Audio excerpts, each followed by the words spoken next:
नमस्कार शुभ सकाळ सांग माने आज ये बिलेई छुआ माने खेली खेली तौल को पळे आछंदी। बाबा आज 2 केजी मटन आनिछंदी।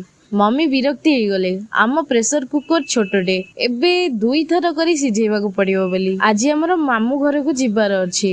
पुणी एते सब रोसई मटन बिरयानी हबो आउ अधा मटन को तरकारी कर देली। मम्मी केक बनाउचंदी मामू घर को नेबे बेली। एठी मु पियाज छाणुची बिरयानी पई। तापरे मु ब्रेकफास्ट कली। मम्मी एठी बिरयानी बनेलेनी। लाल कलर नथिला सेति पई ऑरेंज कलर यूज करचंदी। बिरयानी बिल्कुल रेडी हो गला। आज बाबा नुआ फोन किनिले।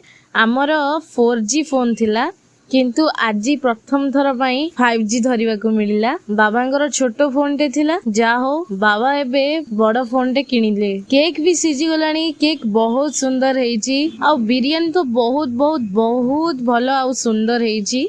मामू घर वीडियो आ पर वीडियो रे अपलोड करिवी। रहूची जय जगन्नाथ।